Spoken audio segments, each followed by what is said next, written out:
है आपका। आप देख रहे हैं इंडिया टीवी। आपके साथ मैं हूं प्राची पाराशर। शाम के 5 बज रहे हैं। वक्त है मुकाबला का। बिहार का चुनाव इस बार काम पर होगा या जाति पर होगा, बेरोजगारी पर होगा या जाति पर होगा, जंगल राज पर होगा या जात पात पर होगा। ये सवाल इसलिए क्योंकि यूपी से लेकर बिहार तक एक नया जाति युद्ध छिड़ गया है। यूपी से निकली चिंगारी बिहार तक जा पहुंची है। अखिलेश यादव से लेकर तेजस्वी यादव तक इसमें कूद पड़े हैं।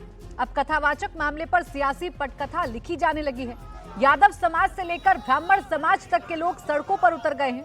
प्रदर्शन भी हो रहे हैं, चेतावनी भी दी जा रही है, सियासी रोटियां भी सेकी जा रही हैं। मामला शुरू हुआ था उत्तर प्रदेश के इटावा से, जहां 21 जून को एक भागवत कथा का आयोजन हुआ। यजमान ब्राह्मण थे, कथावाचक यादव थे। मामला यहीं बिगड़ा। कथावाचकों के साथ अमानवीय व्यवहार हुआ। ब्राह्मण पक्ष ने आरोप लगाया कि मामला जाति का नहीं बल्कि छेड़छाड़ का था, लेकिन मामले ने तूल पकड़ लिया है। अखिलेश यादव ने मोर्चा संभाला और कहा कि यादव कृष्ण के भक्त हैं और कृष्ण भक्तों को कथावाचन से रोका गया, ये बर्दाश्त नहीं किया जाएगा। माहौल जाति संघर्ष का बनता देख तेजस्वी यादव ने इस मामले को यूपी से बिहार इंपोर्ट कर लिया। कहा यादव बहुसंख्यक हैं, बिहार में किसी ने ऐसा किया तो छोड़ेंगे नहीं। देखते ही देखते यूपी के बाद बिहार में यादव बनाम ब्राह्मण वाली सियासत तेज हो गई है। बिहार में चुनाव नजदीक है, ऐसे में जाति फिलहाल सबको भाती है। बैठे बिठाए बिहार में जाति की सियासत जोर पकड़ने लगी है। ऐसे में सवाल है कि क्या बिहार में चुनाव आते आते माहौल जात पात का ही बन जाएगा? क्या बिहार में सारे मुद्दों पर जाति हावी हो जाएगी? आज इसी पर करेंगे मुकाबला, लेकिन पहले आपको सुनवाते हैं अखिलेश यादव और तेजस्वी यादव का बयान। कथा सबके लिए है, सब सुन सकते हैं, तो सब बोल क्यों नहीं सकते हैं? भगवत कथा भगवान कृष्ण से जुड़ी है। अगर सच्चे कृष्ण भक्तों को ही भगवत कथा कहने से रोका जाएगा तो कोई ये अपमान क्यों सहेगा? एकाधिकार ही आपको लाना है तो समय समय पर आप बहुत दावा करते हैं कि 370 खत्म किया है, तो देश में आप कानून ले आओ कि कथा वाचन का काम और एकाधिकार के लिए कानून ले आइए कि आप ही कह सकते हो और कोई दूसरा नहीं कह सकता। अगर कथावाचक बनता है तो उसका मुंडन करा दिया जाता है, सर जो है छील दिया जाता है और नाक रगड़वाया जाता है। हम जरूर भरोसा दिलाएंगे कि अगर बिहार में इस प्रकार का अगर काम कोई करेगा तो हम लोग छोड़ने वाले लोग नहीं हैं। हम लोग बहुसंख्यक लोग हैं और आप देखिएगा कि पिछड़ा दान देने के लिए है, चढ़ावा चढ़ाने के लिए है, कथा सुनने के लिए भी है, लेकिन कथा सुनाने के लिए नहीं है। ये तो अन्याय है। तो हम लोग सब लोगों को एकजुट होने की जरूरत है। कुल मिलाकर यूपी का ये मुद्दा बिहार में जोरों शोरों से बताया जा रहा है और इस मुद्दे के बहाने अब सियासत को चमकाने की कोशिश की जा रही है। कई सवाल हैं जिनके जवाब तलाशने की कोशिश करेंगे। खास मेहमान हमारे साथ हैं सैयद जफर इस्लाम, प्रवक्ता भारतीय जनता पार्टी, अनिल दुबे, प्रवक्ता आरएलडी, सुनील सिंह यादव, प्रवक्ता समाजवादी पार्टी और अनवर पाशा, प्रवक्ता आरजेडी हमारे साथ हैं। आप सभी का बहुत बहुत स्वागत है। अनवर पाशा जी, बिहार का ये चुनाव जिसमें आप कई मुद्दों का जिक्र करते हैं, आपके नेता आकर रोज कई मुद्दों का जिक्र प्रेस कॉन्फ्रेंसेस में करते हैं। बिहार का ये चुनाव अब काम पर होगा या जाति के नाम पर होगा? पता नहीं ब्लैक क्यों आना चाह रहा है। प्राची जी, बिहार का चुनाव तो हमारे नेता श्री तेजस्वी यादव जी ने एजेंडा सेट कर रखा है और वो है रोजगार पर होगा, महंगाई कम करने पर होगा, पलायन कम करने पर होगा, बिहार की गरीबी को दूर करने पर होगा, शिक्षा की जो व्यवस्था बिहार में चरमरा गई है उसको ठीक करने पर होगा और 20 वर्षों से जो सरकार थकी हुई है, जो सरकार दिशाहीन हो चुकी है, शिथिल हो चुकी है, जिसके पास कोई दृष्टि नहीं है भविष्य के लिए, युवाओं के लिए, उसको हम जाहिर है कि इस इलेक्शन में मुद्दा बना करके मुद्दों पर इलेक्शन लड़ना चाहते हैं। लेकिन साथ ही साथ ये भी हम आपसे कहना चाहते हैं कि अगर अपमान होगा दलितों का, अगर अपमान होगा पिछड़े वर्गों का, तो उस अपमान को बर्दाश्त नहीं किया जाएगा। हम समाज में समानता चाहते हैं। बाबा साहब अम्बेडकर ने हमें एक ऐसा संविधान दिया है जिसमें सबको समान अधिकार है, लेकिन मनवादी मानसिकता वाली शक्तियां आज भी उसी रास्ते पर चल रही हैं। आज भी दलितों को मंदिरों में जाने से रोका जाता है, आज भी पिछड़ों को मंदिरों में जाने से रोका जाता है। कथावाचक बनने के बाद अगर कोई पिछड़ा वर्ग का कथावाचक है तो उसकी चुटियां काट दी जाती है, उसको अपमानित किया जाता है, उसके नाक रगड़वाए जाते हैं। क्या हम इस पर खामोश रहेंगे? हम इसके खिलाफ भी आवाज उठाएंगे। तो जातिवादी जो शक्तियां हैं, जो मनवादी शक्तियां इस देश में, हम उनके खिलाफ भी लड़ेंगे और वो भी मुद्दा होगा, क्यों नहीं होगा। बिल्कुल हम सर, समानता आवाज लाना उठाना चाहते एक अलग हैं, बात है, social लेकिन justice आप तो लाना चाहते यूपी हैं के इस समाज में। मुद्दे को हम खींचकर समाज में जो बिहार में लेकर आ गए नाइंसाफियां हो ना। रही हैं, अनवर पाशा जी, आप तो यूपी के इस मुद्दे को खींचकर बिहार में कोई लेकर आ मुद्दा गए। यूपी अगर और आप बिहार का बिहार नहीं में है, खड़े ये होकर मुद्दा ये भारत का पूछते है। कि योगी ये सरकार ने मुद्दा क्या भारत कार्रवाई का है। की, योगी ये सरकार भारत ने के कार्रवाई संविधान क्यों का नहीं मुद्दा की, है। तो शायद ये समानता सवाल मैं का आपसे मुद्दा है। पूछती नहीं। अनवर अगर पाशा जी आप सुनिए कहीं प्लीज, पे- पहले आप सुनते अगर नहीं है, कोई यही जॉब दिक्कत है और लिंचिंग इसीलिए कहीं एक सवाल जगह छूट होती है, जाते तो हैं। एक जगह रुक का जाइए मुद्दा है प्लीज, वो। रुक जाइए, पहले अगर सवाल किसी- सुनिए। अगर किसी अगर आप पिछड़े योगी वर्ग का सरकार अपमान से होता सवाल है, पूछते, तो क्या किसी एक आप स्थान योगी का मुद्दा सरकार है से वो? सवाल पूछते, पूरे भारत आप का पीड़ित मुद्दा के है। साथ खड़े ये होते, हमारे तो मैं संविधान आपसे का मुद्दा सवाल है। कभी ना ये पूछती कि मनवादी चुनाव मानसिकता के काम खिलाफ पर होगा समानता या की जाति लड़ाई पर का होगा। मुद्दा मुझे है। आपकी ऑडियो डाउन करवानी पड़ेगी सर, क्योंकि आप सवाल नहीं सुनते हैं। पहले सवाल सुनिएगा तभी तो जवाब दीजिएगा ना। हम दोनों साथ में बोलेंगे ना, दर्शक समझ पाएंगे ना, आप समझ पाएंगे ना, कोई और सवाल समझ आपने पाएगा। किया, जवाब सुनिए आप। अरे सवाल तो सुनिए पहले, पूरे सवाल तो सुन लीजिए। अनवर पाशा जी, सवाल नहीं सुनते हैं ना आप लोग, पहले से जो सोच कर आए वो आपको निपटाना होता है पहली बार में। पहले सुन लीजिए, कीजिए, सवाल मैं कीजिए, आपसे समय पूछ रही बर्बाद हूँ, कर रही मैं हैं, सवाल आपसे, कीजिए, आपने सवाल बर्बाद कीजिए किया ना पहले सवाल समय, और यही आता है आप लोगों से करना। मैंने आपसे सवाल ये पूछा सर कि यूपी की इस घटना को आप बिहार में लेकर आ गए ना। आप ये कहते कि यूपी सरकार ने कार्रवाई नहीं की, आप ये कहते कि यूपी सरकार को कार्रवाई करनी चाहिए थी, तो मैं बिल्कुल कहती कि हाँ आपको चिंता है। आप तो ये कह रहे हैं कि हम बहुसंख्यक हैं, बिहार में अगर किसी ने ऐसा किया तो हम छोड़ेंगे नहीं।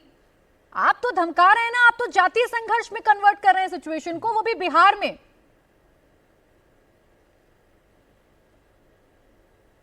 मनुवादी मानसिकता के खिलाफ लड़ाई स्थानीय इशू नहीं है। आपके लिए स्थानीय इशू हो सकता है, हमारे लिए देशव्यापी इशू है। सोशल जस्टिस की लड़ाई हम देशव्यापी स्तर पर लड़ रहे हैं।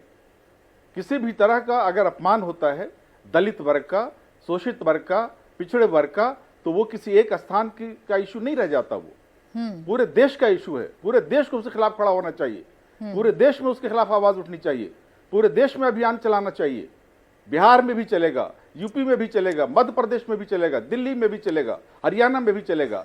ये स्थानीय विषय नहीं है, अरे ये सर, मनवादी तो मानसिकता अच्छा के चलिए, खिलाफ यह स्थानीय लड़ाई विषय है नहीं हमारी। है। और आपको ये लड़ाई चिंता हम है, देशव्यापी आपको स्तर पर चिंता है लड़ेंगे। दलित पिछड़े वर्ग की, इसलिए आप बिहार में भी इस मुद्दे की एंट्री करवा चुके हैं। लेकिन जब आप ये कहते हैं कि हम बहुसंख्यक हैं और किसी ने बिहार में ऐसा करने का सोचा भी तो हम छोड़ेंगे नहीं, ये जब आप कहते हैं सर, तो ये तो धमकाने का अंदाज है ना। बिहार में ऐसी कौन सी घटना हो गई जिस पर आप इस तरीके की भाषा का इस्तेमाल कर रहे हैं? आप कह रहे हैं हम बहुसंख्यक हैं, हमें किसी ने छेड़ा तो फिर हम छोड़ेंगे नहीं। और उसका हमारा नारा है, प्राची जी हमारा नारा है, जिसकी जितनी संख्या भारी उसकी उतनी भागीदारी, उसका सम्मान होना चाहिए। अगर दलित और पिछड़े संख्या में ज्यादा हैं और उनका अपमान आप करेंगे तो वो आपको तमाशा बन करके देखते नहीं रहेंगे। वो तो आप क्या करेंगे, कानून से ऊपर चले जाएंगे? वो अपने संवैधानिक अधिकारों का इस्तेमाल करते हुए जवाब देंगे। तो कानून से ऊपर चले जाएंगे। वो दिन लद गए। आज हमारे पास बाबा साहब अम्बेडकर का दिया हुआ संविधान है सर, सुनिए, जो सबको समान स्तर पे जीने का अधिकार देता है। अनवर पाशा जी, सबको यूपी का मसला सम्मान है, का अधिकार आप देता इसे है, बिहार में लेकर आए, स्वाभिमान के साथ आपने जीने कहा का आप इसे अधिकार देता है। स्थानीय, आपने कहा आप इसे स्थानीय मुद्दे के तौर पर नहीं देखते हैं, आप इसे सर्वव्यापी मुद्दे के तौर पर देखते हैं। ठीक है सर, मैंने आपकी बात मान ली। लेकिन आपके नेता को मैं सुन रही थी, अगर इतनी ही चिंता थी इस मुद्दे की तो योगी सरकार का तो नाम तक नहीं ले रहे, यूपी सरकार का नाम तक नहीं ले रहे। ऐसा लग रहा है मौका मिल गया जातियों की लड़ाई छेड़ने का, बिहार में सियासत करने का। एक बार पूछते ना अपने वक्तव्य में कि योगी सरकार ने क्या कार्रवाई की, उत्तर प्रदेश की सरकार कैसी है, उत्तर प्रदेश की सरकार विफल हुई या सफल हुई, ये तो पूछते कम से कम। आप तो सीधा आ गए इस बात पर कि हम बहुसंख्यक हैं और किसी ने बिहार में ऐसा किया तो छोड़ेंगे नहीं। प्राची जी, ये सबको मालूम है कि उत्तर प्रदेश में पीड़ितों, शोषितों और दलितों और पिछड़ों की क्या हालत है। किस तरह से जो दलित लड़कियां हैं उनके साथ दुष्कर्म किस तरह से होता है, दलित महिलाओं के साथ किस तरह से व्यवहार किया जाता है, पिछड़े वर्ग के साथ, कमजोर वर्ग के साथ किस तरह से व्यवहार किया जाता है। ठीक।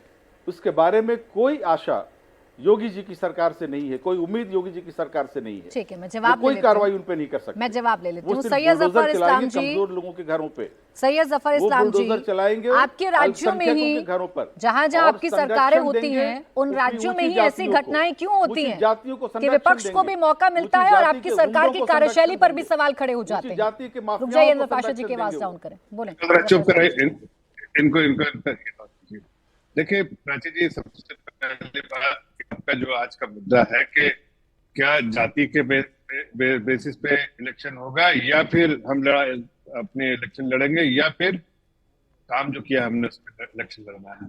पिछले कई सालों में जो हमने काम किया है, जो डबल इंजन की सरकार ने जो काम किया है, हम उसके बेसिस पे लड़ाई करेंगे। हमें न जाति पे लड़ाई करना है। ये सब तो मुद्दा उन लोगों का है जो कभी काम अपना गिनवा नहीं सकते हैं, कोई समाज के लिए काम नहीं किया, सिर्फ परिवार वालों के लिए काम किया, परिवार के लिए काम किया, उनके लिए हो सकती है। हम तो स्वास्थ्य से लेकर सड़क तक, हमने महिलाओं से लेकर सबको सशक्तिकरण किया है। हमने बिल्कुल सबका सब हर क्षेत्र में हर वर्ग के लोगों का ध्यान रखा है और उनके ही उत्थान के लिए काम किया। इसलिए सरकार की उपलब्धियां तो आप गिनाते ही रहिएगा, लेकिन आज तो जो मौजूद घटना है उस पर आपको जवाब देना है। आज तो आपको ये बताना है कि कैसा इत्तेफाक है कि जहां जहां आपकी सरकारें होती हैं वहां वहां ही ऐसी घटनाएं होती हैं, वहां वहां ही किसी के अधिकार का हनन हो रहा होता है, वहीं पर किसी के साथ अत्याचार हो रहा होता है और आप उसे साजिशों का चोला पहना देते हैं। तो सवाल आपकी सरकार से पूछा जाएगा कि भाई अगर आपकी सरकार है तो साजिशें कैसी हो रही हैं। मैं लौटूं आपके पास में, सुनील सिंह यादव जी, ये मुद्दा आपके पास भी लेकर आ रही हूँ। ये तो मैं आ रही हूँ जफर इस्लाम जी, आपकी आवाज ब्रेक हो रही है। जैसे कनेक्शन ठीक होगा मैं आपके पास आऊंगी, पूरा मौका दूंगी, आप ही को आज जवाब देना है इन तमाम सवालों के। लेकिन सुनील सिंह यादव जी, इस लड़ाई को यादव वर्सेस ब्राह्मण क्यों बनाया जा रहा है?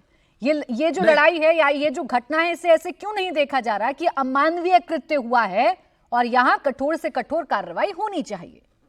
जी प्राची जी धन्यवाद। मैं केवल इस घटना पर यही कह सकता हूं जो आपने कहा कि अमानवीय घटना है। इस घटना को ना आप सही कह सकती हैं, ना जफर भाई सही कह सकते हैं, ना अनिल दुबे जी सही कह सकते हैं, ना अनुप्रिया जी कह सकती हैं, ना तारिक अनवर जी कह सकते हैं, ना अनवर पाशा जी इसको सही कह रहे हैं। इसको कोई भी सभ्य समाज में, देश में इसको कोई भी सही नहीं मान सकता। लेकिन इसके पीछे की मंशा देखिए। आपने जो सवाल किया कि जहां जहां भारतीय जनता पार्टी की सरकार है वहीं पिछड़े और दलितों और महिलाओं के खिलाफ अन्याय क्यों?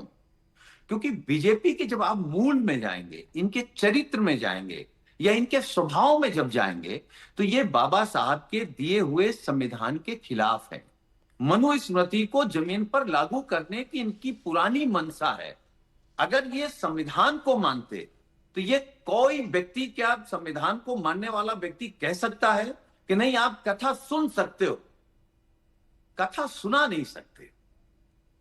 आप दक्षिणा दे सकते हो, दक्षिणा ले नहीं सकते हो। संविधान तो कहता है कि सब बराबर हैं। और भगवान श्री कृष्ण ने गीता में कहा है कि जन्म से कोई भी क्षत्रिय, ब्राह्मण और शूद्र नहीं है, कर्मों से है। तो भाई उत्तर प्रदेश में योगी सरकार ने क्या किया? क्या उनके घर बुलडोजर चला, उनके घर गिरे, उनका हाफ इनकाउंटर हुआ, उनका फुल इनकाउंटर हुआ, या उनको फुल सपोर्ट है? तो जाति संघर्ष कौन कराना चाह रहा है? भारतीय जनता पार्टी। एक सवाल आप अनवर पाशा से लगातार पूछ रही थी कि माननीय अखिलेश यादव जी ने यह कह दिया, तेजस्वी यादव जी ने यह कह दिया और कहा कि हम बर्दाश्त नहीं करेंगे। हाँ, हम भी कह रहे हैं नहीं बर्दाश्त करेंगे। आपने कहा कि कैसे ठीक करेंगे? हम राजनीतिक लोग हैं। हम लोगों ने जैसे उन लोगों को ठीक किया जो कह रहे थे कि 400 पार करा दो तो हम संविधान बदल देंगे, वैसे ही इन सोच वालों को भी ठीक करेंगे। राजनीतिक तौर से ठीक करेंगे, वोट के माध्यम से ठीक करेंगे, चुनाव हरा करके ठीक करेंगे और चुनाव हराने के बाद फिर कानून का राज होगा, संविधान का राज होगा, मनुस्मृति का राज नहीं होगा। ठीक है, जवाब दीजिएगा जफर इस्लाम जी। काम पर वोट मांगिएगा, जाति के नाम पर वोट मांगिएगा, और ये जाति का जो हेरफेर है कितना भारी पड़ेगा आप लोगों पर? देखिए, अब समाज इससे उठ चुका है। जाति के बेसिस पे कोई इलेक्शन नहीं होता है। समाज इससे हट चुका है। समाज में लोगों की उम्मीदें रहती है कि किस तरह से विकास हो रहा है। अब तो विकास की जो जातियां हैं उस पर ही काम होता है, चाहे चाहे वो महिलाएं हो, चाहे बुजुर्ग हो, चाहे गरीबों का उत्थान हो, इस तरह की बातें होती है। लेकिन या स्वास्थ्य के क्षेत्र में क्या हो रहा है, या युवा के क्षेत्र में क्या हो रहा है, उस तरह की चीजों पर बात होती है। इसके अलावा कोई बात नहीं होती है। एक आम नागरिक जो है उसको चाहिए घर में बिजली पहुंचना चाहिए, पानी पहुंचना चाहिए, उसको घर में और भी सारी सुविधाएं मिलनी चाहिए सरकार की तरफ से। वही हमारा जो धर्म है, वही धर्म हम निभा रहे हैं। लोगों के घर तक पानी पहुंचा रहे, लोग घर तक बिजली पहुंचा रहे, लोगों के घर तक गैस कनेक्शन पहुंचा रहे, लोगों के घर तक बहुत सारी सुविधाएं पहुंचा रहे। जो इनके घर पे जिनके पास छत नहीं उसको छत दे रहे हैं, और जिनके पास टॉयलेट नहीं तो टॉयलेट देने का काम कर रहे हैं, और बैंक में डायरेक्ट ट्रांसफर कर रहे हैं, और राशन भी देने का काम कर रहे हैं। लेकिन इसलिए कि एक आम नागरिक अपने आप को सुरक्षित और मजबूत भी महसूस करे, इसलिए हमने स्वास्थ्य के क्षेत्र में और लॉ एंड ऑर्डर के क्षेत्र में बिहार में और यूपी दोनों में लेकिन ये जो घटनाएं हो रही हैं आपके प्रदेशों में, इस पर भी तो कुछ बोलिएगा ना। अपनी उपलब्धियों पर आप बोलिए, अपनी योजनाओं पर आप बोलिए, लेकिन ये भी तो मानव हित से जुड़ा हुआ, ये भी तो लोगों के हितों से जुड़ा हुआ मुद्दा है ना जो हो रहा है। मैं बिल्कुल आ रहा हूँ उसी पे प्राची जी। मैं सिर्फ इतना कहना चाहता हूँ कि आप अनवर पाशा जी आरजेडी के प्रवक्ता से बार बार एक बात पूछ रही थी, और हर बार उन्होंने कहा हाँ हम नहीं छोड़ेंगे। मतलब आपने जिसने जंगल राज देखा होगा बिहार में, वो तो अब कांप रहा होगा, ऐसे कांप रहा होगा कि अरे यार फिर से जंगल राज वाले लोग आ रहे हैं और इस तरह की बात कर रहे हैं। इसलिए कि जिसने जंगल राज देखा बिहार में वो इनको तड़ी पार कर देगा। इसलिए कि आप समझ लीजिए इन लोगों ने जो है जफर इस्लाम साहब आपने मौका क्यों दिया? सुनिए सर, मेरा सवाल सुनिए पहले आप। मौका आपने क्यों दिया? चाहते हैं कि हम अपनी आपने मौका क्यों दिया जफर इस्लाम साहब? और ये इत्तेफाक क्यों होता है कि जो बीजेपी शासित राज्य हैं वहीं से कोई एक ऐसी घटना निकलकर सामने आती है जो शर्मसार करती है? ये साजिश है इन लोगों की। ये चाहते हैं कि समाज को कहीं बांट दो और अपनी सत्ता की जो इनकी लालच है वो है उसमें कामयाब हो जाओ। ऐसा समाज नहीं होने देगा। सुनिए सर, मैं दोनों ही राज्य की बात कर रही हूँ। बिहार में कितने सालों से आप लोगों की सरकार है? देखिए हमारी सरकार है और इसलिए तो आज विकास है। आज देखिए तो लोग कहते हैं कि बिहार में कितने सालों से आपकी सरकार है और उत्तर प्रदेश में कितने सालों से आपकी सरकार है? हमारे तो मैं तो कह रहा हूँ प्राची जी कि आज बिहार के लोगों से पूछिए ना, वो कहते हैं जैसे मैं बिहार में अभी मैं हूँ और बिहार में मुझे जाना था कल सासाराम, तो मैंने सोचा कि 6 घंटा पिछले सर ये बताइए ना, बिहार में कितने सालों से आपकी सरकार है और यूपी में कितने सालों से आपकी सरकार है? देखिए यूपी में हमारी 2017 से सरकार है और हमने जो विकास किया है आप उसको देख लीजिए। 7 साल हो गए यूपी में सत्ता करते करते और अभी भी विपक्ष इतना मजबूत है कि साजिश हो रही है आपके प्रदेश में, आपके नाक के नीचे जातीय संघर्ष हो रहा है। भाई मजबूत सरकार है ना, जिस राज्य में कानून व्यवस्था के आप लोग दम्भ भरते हैं जफर इस्लाम साहब, उसी जगह पर ये सब कुछ हो रहा है और उसी का फायदा बिहार में उठाया जा रहा है। तेजस्वी यादव खुलकर कह रहे हैं कि हम तो दलित पिछड़ों की बात करते हैं। नहीं, दलित पिछड़े इनके साथ है ही नहीं। उन्हें मालूम है कि जब ये सत्ता में आएंगे तो इनकी सत्ता की भूख ऐसी है कि अपने घर वालों को ही देंगे। अभी आप देखिए जब पिछले बार सरकार में थे तो 2 भाई है, दोनों डिप्टी चीफ मिनिस्टर बना दिया। क्या आरजेडी में कोई और डिप्टी चीफ मिनिस्टर बनने के लायक था कि 2 भाइयों को बना दिया?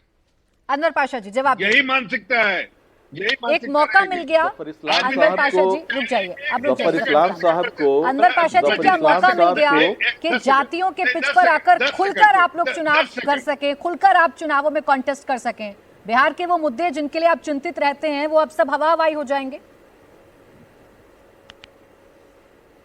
राजी जी, हमारे लिए आज भी जो प्राथमिकता है मुद्दे की वो रोजगार है। युवाओं को रोजगार फ्राहम करना, रोजगार उपलब्ध कराना, ये हमारा संकल्प है। और आपने देखा कि 17 महीने की सरकार जब थी हमारे नेता श्री तेजस्वी प्रसाद यादव उप मुख्यमंत्री के रूप में उन्होंने 5 लाख रोजगार का अवसर दिया, 5 लाख नौजवानों को रोजगार दिया। यह हमारी प्राथमिकता है, हम उस पर जमे हुए हैं।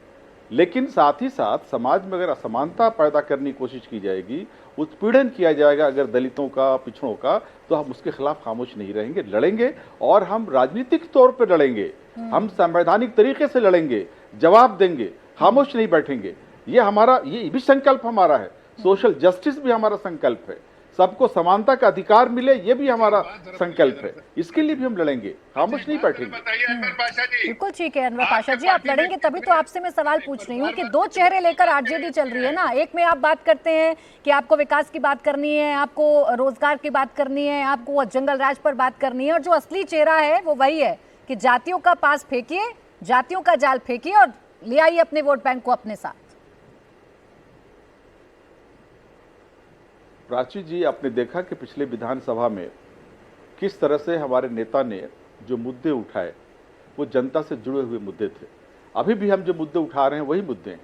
हम 2,500 रुपये महिलाओं को देने जा रहे हैं सशक्त करने के लिए, ये हमने ऐलान किया है। हम 1,500 रुपये, 400 रुपये जो पेंशन मिलते थे, वृद्धा पेंशन, और जो दिव्यांगजनों को जो मिलता था उसको हम बढ़ा करके 1,500 रुपये हमने करने का संकल्प किया है। ये सब मुद्दे हैं जो जनता से जुड़े हुए मुद्दे हैं। 200 यूनिट बिजली हम फ्री देने की बात हम कर रहे हैं। ठीक है, जवाब इस पर दीजिए ज़फर इस्लाम जी। हम उन मुद्दों के साथ जाएंगे। बाकी मेहमान, पिछली बार भी हम इन सब मुद्दों के साथ गए थे और जनता ने अपना कहीं पर किसी के साथ अन्याय हुआ तो अनवर पाशा जी उसकी भी बात करेंगे और बिहार में विकास की भी बात करेंगे। केंद्र की सरकार ने आवाज रोका, बोलिए। लेकिन आज भी हम सबसे बड़ी पार्टी है। बोलिए बोलिए।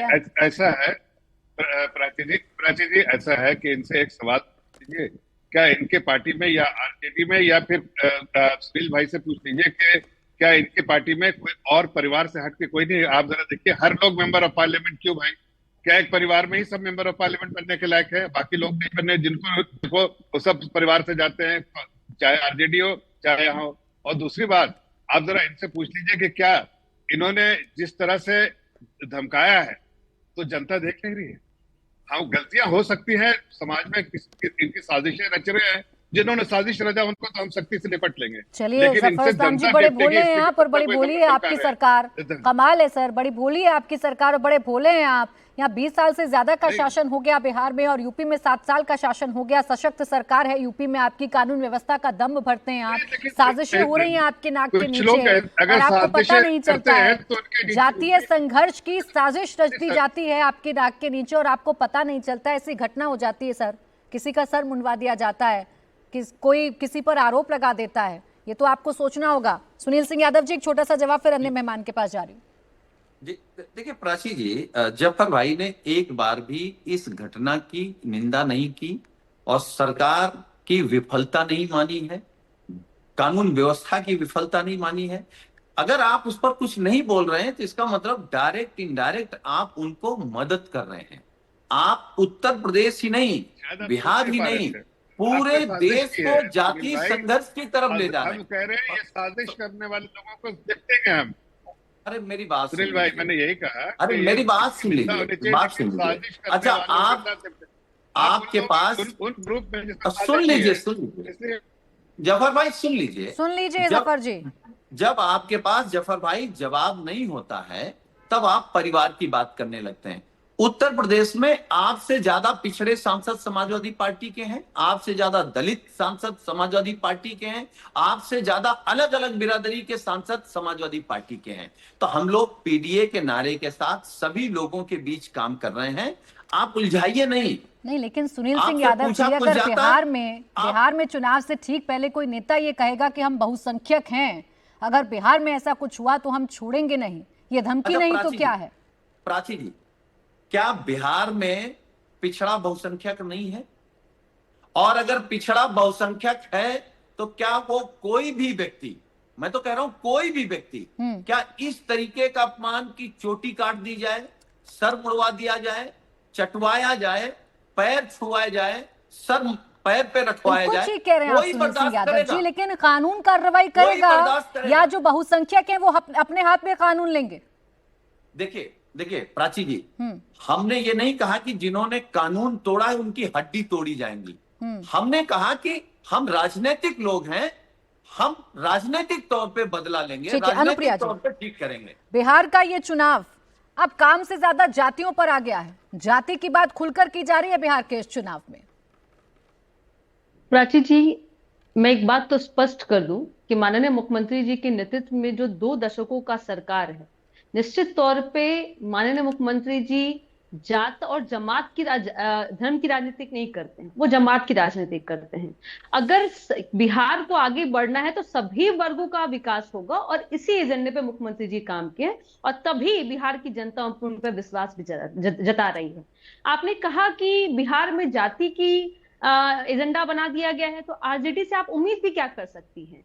आरजेडी का तो ट्रैक रिकॉर्ड रहा है, उन्होंने अपने मंच से कहा है कि एम वाई समीकरण की बात करते हैं, उन्होंने बुरा बाल साफ करो का नारा दिया है। तो ऐसी इनकी स्टेटमेंट तो पहले भी रही है, कार्यशैली भी रही है, तो इनसे इस तरह की बातों को ना कहने की उम्मीद तो हम कर ही नहीं सकते हैं। लेकिन दुर्भाग्य यह है कि सबसे पहले कि जो यूपी में जिस तरह की घटना हुई है, मैं पहली बात तो मैं इसकी कड़ी शब्दों में निंदा करती हूँ, क्योंकि यह भारत संविधान से चलता है। बाबा भीमराव ने जो हमें संविधान दिया है, उससे इसका अर्थ यह है कि सभी को समान अधिकार, और इस तरह की अगर अवहेलना होती है निश्चित तौर पर कानूनी कार्रवाई होनी चाहिए।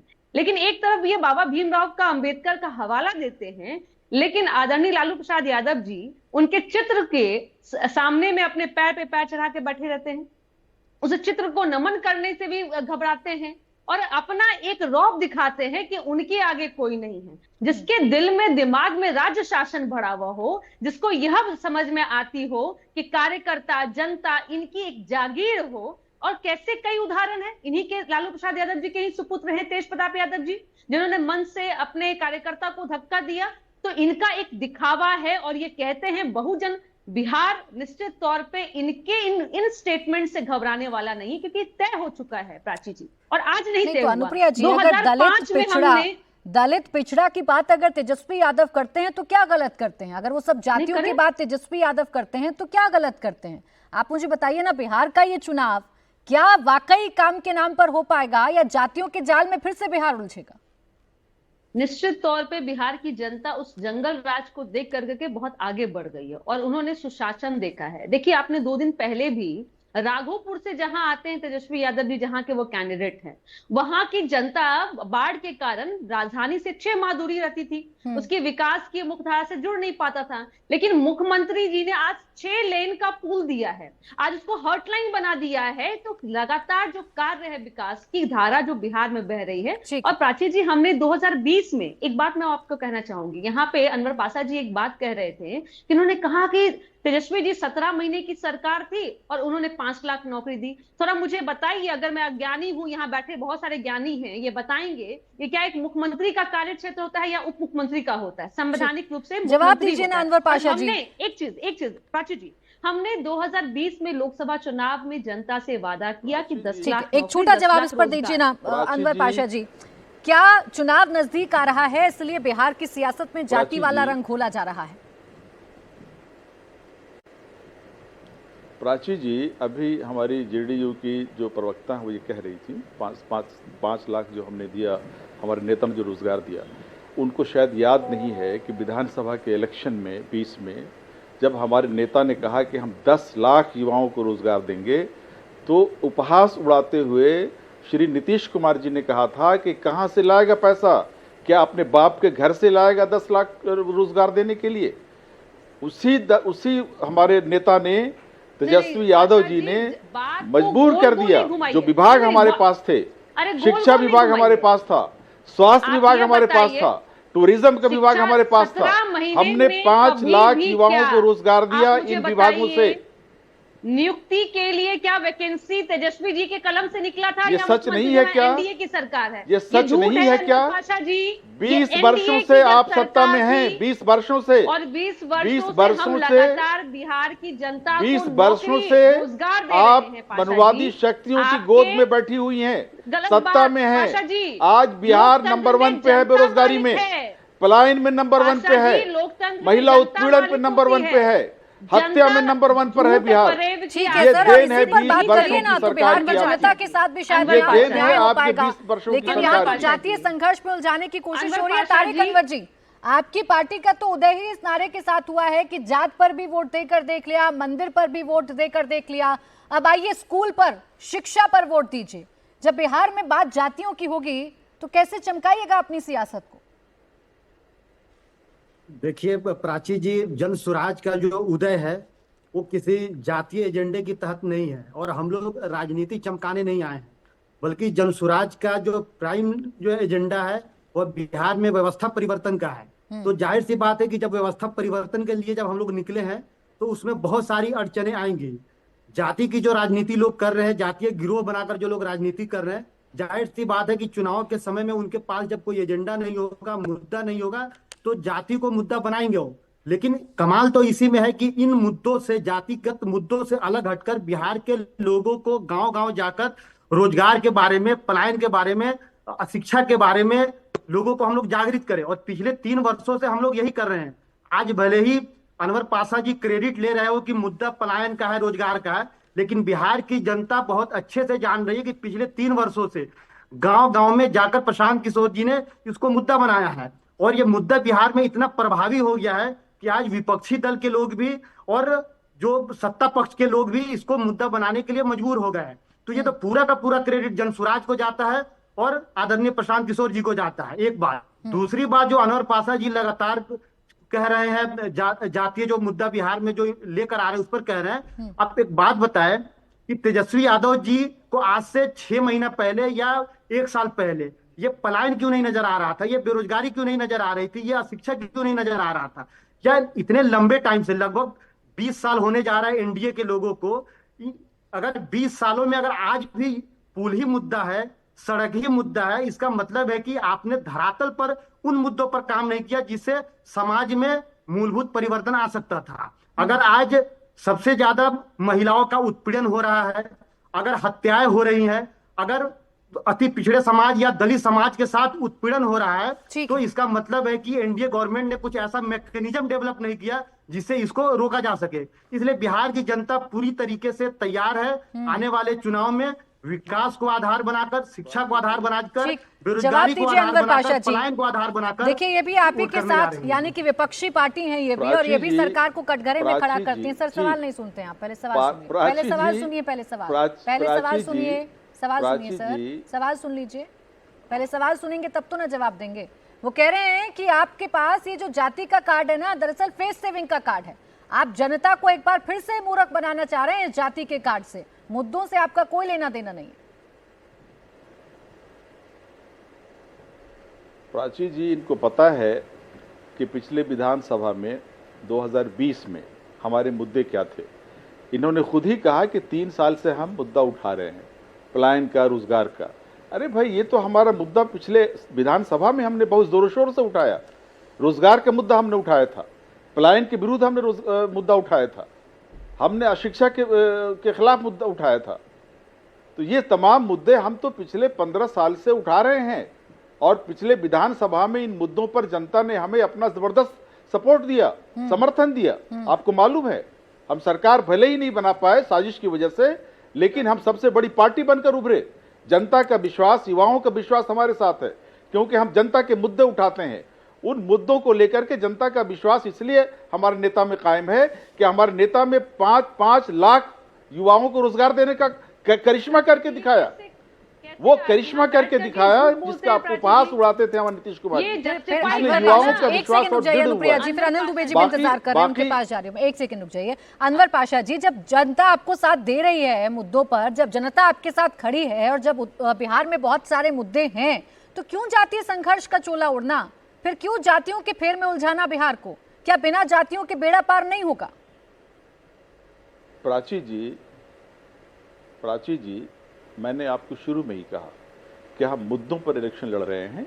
हमने सारे मुद्दे जो जनता के हैं वो सामने रखे हैं, लेकिन ये भी सच्चाई है कि अगर समाज में उत्पीड़न होगा जाति के नाम पर, तो हम क्या खामोश उसको बर्दाश्त करते रहेंगे? क्या उस मुद्दे पर हम बोलेंगे नहीं?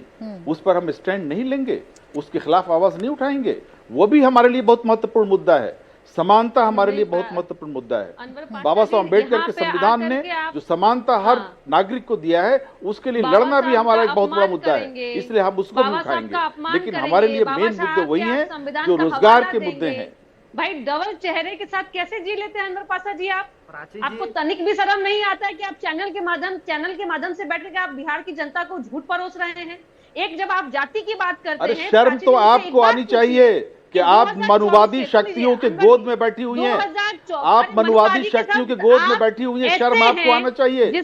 शर्म कीजिए, शर्म कीजिए, समाजवादी विचारधारा का दावा करने वाले लोग मनुवादियों के पैरों तले बैठे हुए हैं, मनुवादियों के गोद में बैठे हुए हैं। अच्छा चलिए ठीक है, रुक जाइए। बिहार की जनता आपके चेहरे को पहचान गई है अनिल दुबे जी, कि आप सांप्रदायिक यूपी और ने, मनुवादी। अच्छा दोनों का आवाज डाउन करिए। अनिल दुबे जी, क्या यूपी के एक मुद्दे ने बिहार के चुनाव के पिच को बदल कर रख दिया है? वो बिहार का चुनाव जो काम के नाम पर होने वाला था, वो बिहार का चुनाव जो बिहार के असल मुद्दों पर होने जा रहा था, क्या वो जातियों के फेर में उलझेगा और मुश्किल होगी एनडीए को?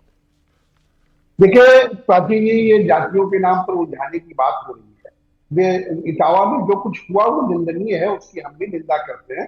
और हम ये कहते हैं कि उत्तर प्रदेश में कानून का राज है, जो कानून सम्मत कार्रवाई है वो की जाएगी और वो हो भी रही है। जहां जातियों की बात है कि कथा केवल ब्राह्मण सुनावे या कौन सी सुनावे, तो मैं आपको ये बताना चाहता हूँ कि जातियों में विभक्त करने की बात नहीं होनी चाहिए कि देश में कथावाचक, वैसे कोई ये मेरा विषय नहीं है। मैं, हमारी पार्टी दलितों की, पिछड़ों की के लिए काम करती है, किसानों के लिए काम करती है और उसको जो है हम करके दिखाते हैं। लेकिन जहां तक जो जातियों में आज विभक्त करने की राजनीति जो लोग कर रहे हैं, इनको ये देखना चाहिए कि देश में जो सब बड़े कथावाचक है, मुरारी बापू जी वो ब्राह्मण नहीं है, आसाराम बापू जी ब्राह्मण नहीं है, द्वारका यादव जी ब्राह्मण नहीं है, हेमराज यादव जी ब्राह्मण नहीं है, लवली यादव जी ब्राह्मण नहीं है, चैतन्य यादव जी ब्राह्मण नहीं है, रामपाल यादव इटावा के ब्राह्मण नहीं है, आरती यादव ब्राह्मण नहीं है, बाबा राम नहीं है, भोले बाबा, ये लोग कथा कह रहे हैं, लोग इनकी कथा सुन रहे हैं। ये जातियों में विभक्त करने की बात क्यों कर रहे हैं? समाज को देवी है, ठीक है सर, आपकी आवाज बीच में ब्रेक हो रही है, लेकिन आपने जो एक फहरिस्त गिनाई है उसका जवाब जरूर सुनील सिंह यादव जी देंगे। सर, एक घटना को बनाकर इसे ब्राह्मण वर्सेस यादव कर देना क्या ठीक है? एक लंबी लिस्ट अभी गिनाई अनिल दुबे जी ने। जो बड़े बड़े कथावाचक हैं वो तो ब्राह्मण नहीं है ना, वहां तो किसी ने नहीं रोका कि आप कथा नहीं बोल सकते। एक घटना को लेकर आप सवाल उठाइए, आप सरकार से कार्रवाई की मांग कीजिए, लेकिन इसे दो जातियों के बीच में संघर्ष की स्थिति क्यों बनने दे रहे हैं? देखिए प्राची जी, हम लोग जातियों के संघर्ष की तरफ नहीं बढ़ रहे हैं। हम तो केवल ये कह रहे हैं कि ये घटना वानगी है उत्तर प्रदेश के लिए कि उत्तर प्रदेश में कानून का राज नहीं है। जो जीरो टॉलरेंस की बात माननीय योगी जी करते हैं वो सच नहीं है। यहां भारतीय जनता पार्टी की सरकार के इशारे पर जाति संघर्ष की तरफ उत्तर प्रदेश को झोंकने का प्रयास है योगी आदित्यनाथ की सरकार का। तो क्या ये बात सच है? अच्छा, क्या ये बात सच नहीं है कि जो काबिल होगा वो एंकर हो सकता है, जो पढ़ाई लिखाई करेगा उसमें क्या जाति देखेंगे? तो धर्म, संविधान, काम, इसमें तो समानता की बात हम लोग कर रहे हैं, हम लोग जाति संघर्ष की बात नहीं कर रहे हैं। और प्राची जी, अगर समाजवादी पार्टी या बिहार में तेजस्वी यादव जी जाति संघर्ष की बात कर रहे होते तो अपनी बात नहीं कह रहे होते, फिर आपको लाठी लेकर के दिख रहे होते। लेकिन उस लाठी की इजाजत क्योंकि संविधान नहीं देता है, इसलिए हम उधर नहीं जाएंगे। हम वही रास्ता अपनाएंगे जो हमारा संविधान, देश का संविधान हमको देता है। हम राजनीति में हैं तो चुनाव के माध्यम से उन लोगों को बदलेंगे, न्यायालय जाएंगे, वहां से न्याय की उम्मीद रखेंगे।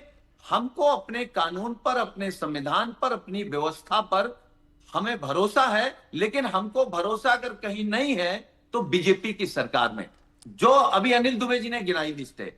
मैं कह रहा हूं अनिल दुबे जी कल हमारे सहयोगी थे, आज भाजपा के साथ हैं, कल हो सकता है फिर हमारे साथ हो, वो उस पर मैं नहीं जा रहा हूं। लेकिन इस तरीके के पिछड़े और दलितों की के साथ घटनाएं सिर्फ उन राज्यों में क्यों जहां बीजेपी की सरकार। और एक छोटा सा सवाल और है प्राची जी, मैं अपनी बात खत्म कर रहा हूं। जेडीयू की प्रवक्ता हैं, अनु जी हैं, मेरा केवल आपसे एक ही अनुरोध है। हम लोग आदरणीय बिहार के मुख्यमंत्री जी का बड़ा सम्मान करते हैं, आदरणीय नीतीश कुमार जी का। हम जानते हैं कि वो समाजवादी लड़ाई लड़े हैं, समाजवादी व्यक्ति हैं, लेकिन जिस दल के साथ हैं, एक बार आप लोग महाराष्ट्र की तरफ जरूर देखेगा। हमारे नेता माननीय अखिलेश यादव जी ने भी कहा कि वो मुख्यमंत्री जी को आगे रख करके और फिर मुख्यमंत्री अपना बना लेंगे। तो धोखा मत खाइए। पीडीए के नारे के साथ जो समाजवादी आंदोलन से निकले हैं नीतीश कुमार चलिए, जी, इसका जवाब तो बीजेपी अनुप्रिया के जी देंगे खिलाफ आपको। मैं तो मुझे आपसे सिर्फ उम्मीद इतना है जानना कि चाह वो रही हूँ बीजेपी सुनील के सिंह खिलाफ यादव जी, रहेंगे। मैं तो सिर्फ इतना जानना चाह रही हूँ आपसे कि ये जो मुद्दा यूपी से उठा, क्या ये बिहार में इंडिया गठबंधन को सबसे बड़ा हथियार मिल गया एनडीए के खिलाफ? क्या इसी के इर्द गिर्द अब चुनाव का ताना बाना बुना जाएगा? इंडिया गठबंधन क्या इसी मुद्दे को जोरों शोरों से उठाएगा? प्राची जी, इस तरीके की कोई भी घटना, उसको आप राजनीति से मत जोड़िए। हाँ, हम उसको अपने मान सम्मान से जोड़ रहे हैं, राजनीति से नहीं जोड़ रहे। राजनीति से तो आपने जोड़ा ना सुनील जी। देखिए, मैं भी तो आपसे यही कह रही हूँ कि ये अमानवीय घटना है, ये अमानवीय घटना है जिसकी जितनी निंदा की जा सके ये उतनी कम है और इस पर कठोर कार्रवाई भी होनी चाहिए। लेकिन राजनीति से तो आपने जोड़ा ना इसे, जब उसके एजेंडे सर पर राजनीति से तो आपने जोड़ा। आप यूपी से निकालकर बिहार ले गए और सीधा सीधा कह रहे हैं कि हम बहुसंख्यक हैं, अगर बिहार में ऐसा कुछ हुआ तो छोड़ेंगे नहीं। नहीं, देखिए, मैं फिर दोहरा रहा हूं अपनी बात। अगर तेजस्वी यादव जी ने यह बात कही है कि हम बहुसंख्यक हैं, तो क्या बहुसंख्यक नहीं है क्या? और फिर हम फिर कह रहे हैं, अगर ये कहा कि हम ठीक कर देंगे, तो राजनीतिक व्यक्ति कैसे ठीक करेगा? आपकी हड्डी थोड़ी तोड़ेगा, छोड़ेंगे नहीं। आपको देखिए, गोली यही थोड़ी शब्दों मारेगा। के चयन में अंतर होता है सुनील सिंह तो यादव जी। राजनीतिक व्यक्ति तो यही शब्दों के चयन में अंतर होता है। हम बहुसंख्यक हैं, बिहार में अगर किसी ने ऐसा किया तो हम छोड़ेंगे नहीं, हम ठीक कर देंगे, हम व्यवस्था बदल देंगे, ये नहीं कहा गया है। ये तो सीधे सीधे खड़े होकर कहा गया है कि हम छोड़ेंगे नहीं। तो बताइए ना, किसको उकसा रहे हैं? किसको उकसा रहे हैं? देखिए प्राची जी, हाँ। ये नहीं कर रहे हैं, ये बात हम भी आपके कार्यक्रम में स्वीकार कर रहे हैं कि अगर इस तरीके की घटना होगी तो नहीं छोड़ेंगे। लेकिन नहीं छोड़ने का मतलब क्या? हड्डी थोड़ी तोड़ेंगे, कानून थोड़ी तोड़ेंगे। नहीं छोड़ने का मतलब है कि जैसे हम लोगों ने उन लोगों को नहीं छोड़ा जो कह रहे थे 400 पार करा दो, हम संविधान बदल देंगे। आज बैसाखी पे ले आए कि नहीं उस सरकार को? बिल्कुल ठीक तो बात है। सोच के तो लोगों कहिए ना को कि बैसाखी पर लाएंगे, कानून का सहारा लेकर हम ऐसे लोगों को सजा दिलाएंगे। आप तो मंच से खड़े होकर कह रहे हैं कि बहुसंख्यक हैं, बिहार में ऐसा कुछ हुआ तो छोड़ेंगे नहीं। अब जवाब दीजिए अनुप्रिया जी, फिर आर्यू अनवर पाशा जी आपके पास भी। प्राची जी, मैं बड़े भाई सुनील यादव जी को एक बात बता दूं, ये बिहार है, महाराष्ट्र नहीं। और यह बिहारी है जिसने कई दशकों पहले भी बताया है कि देश की राजनीति को दिशा दिया है। तो महाराष्ट्र और माननीय मुख्यमंत्री जी के नेतृत्व पर आप सवाल ना करें, चिंता नहीं करें। चिंता मुझे आप कीजिए अपने सहयोगी दल जो आपके इंडिया अलायंस में है, आरजेडी की, जिसके पास में ना नियत है ना नीति है, और जहां गठबंधन में एक तरह का मनमुटाव है कि आपके सहयोगी दल आपस में ही लड़ रहे हैं, जिनकी आज मजबूरी ये बन गई है सुनील जी कि वो जात की राजनीति करते हैं। सभी को आश्वस्त है यह बिहार है, क्योंकि नीतीश कुमार जी का शासनकाल है और हम हमेशा से संविधान को मानते हैं। क्योंकि अगर आपने देखा होगा, यही बिहार है जिसने जाति आधारित गणना कराई, और गणना के आधार पर क्या कराया उन्होंने पूरे डेटा के साथ में उन वर्गों को भी चयनित किया और उसके आरक्षण की सीमा को बढ़ाया। तो नीतीश कुमार जी की जो सूझ है, समझ है, आज आदरणीय प्रधानमंत्री मोदी जी ने भी कहा कि देश में हम जाति आधारित गणना कराएंगे। तो आज जब विपक्ष के पास में मुद्दे नहीं है, तो इस तरह के उन्वादी, मैं कहूंगी, वक्तव्य को देकर करके आप बहुजनों को, या मैं फिर कहती हूँ इस तरह का स्टेटमेंट देकर के आप उन्वाद नहीं फैला सकते, क्योंकि बिहार की जनता समझ चुकी है कि सबसे बड़ी लड़ाई क्या है, रोजगार का। सबसे बड़ा लड़ाई क्या है, सुविधा क्या। जो पलायन की बात लोग करते हैं, बिहार एक राज्य ऐसा हुआ करता था कि लोग अपने जान माल की रक्षा करने के लिए पलायन करते थे। ठीक है, बोलिए। आज भी पलायन जरूर है, लेकिन अपॉर्चुनिटी के लिए है सुनील भाई। उन्माद नहीं फैला सकते हैं सुनील सिंह यादव जी, वो तो अपनी सरकार का हवाला देकर कह रहे हैं कि उन्माद नहीं फैला सकते। यूपी की बात यूपी में करिए, पूरे देश भर में उठाइए, लेकिन ये कहना कि बिहार में ऐसा अगर हुआ तो छोड़ेंगे नहीं, ये उन्माद फैलाने जैसा नहीं तो क्या? देखिए प्राची जी, उन्माद फैलाने के पक्ष में ना हम कभी हैं, ना भविष्य में कभी होंगे। एक, हमको चिंता आदरणीय नीतीश कुमार जी की है, क्योंकि बिहार से जो संकेत आ रहे हैं वहां सरकार बदलने जा रही है, बिल्कुल बदलने जा रही है। भाजपा नहीं आने जा रही है, वहां पीडीए के लोग अपनी सरकार बनाने जा रहे हैं, क्योंकि पीडीए के नेता आदरणीय नीतीश कुमार जी हैं। इंडिया गठबंधन को एक खुलवा देने और जोड़ने का जो प्रयास उन्होंने किया था, उसी इंडिया गठबंधन ने बीजेपी को रोका है पूर्ण बहुमत से। और हम बहुत ईमानदारी के साथ आपके कार्यक्रम प्राची जी इस बात को स्वीकार कर रहे हैं कि अगर थोड़ी हिम्मत आदरणीय नीतीश कुमार जी ने दिखाई होती तो आज बीजेपी की सरकार नहीं होती और नीतीश कुमार जी जिस दिन चाहेंगे, चलिए ठीक है, वो अगले टीज दिन तो बार बार बीजेपी की सर सरकार देखिए नहीं वो रहेगी। टीज तो बार बार उभर कर आ रही है, लेकिन आज आप मेरे शो पर तो कम से कम क्लियर कर जाइए, फिर अनवर पाशा जी भी बताएंगे। ये बिहार का चुनाव गारंटी देकर जाइएगा, बिहार का ये चुनाव, ये इंडिया गठबंधन जातियों के पिच पर तो नहीं लड़ने जा रहा है ना सुनील सिंह यादव जी? नहीं, बिल्कुल नहीं।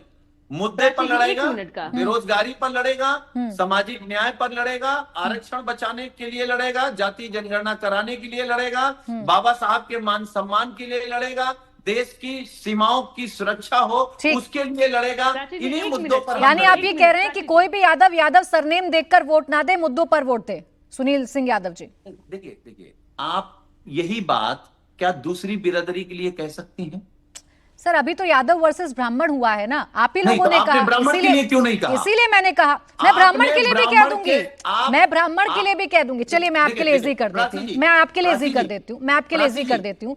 कोई भी यादव देखकर, कोई भी शर्मा देखकर, कोई भी श्रीवास्तव देखकर, कोई भी सिंह देखकर वोट ना दे, मुद्दों पर वोट दे। मैंने इजी कर दिया, आप बोलिए।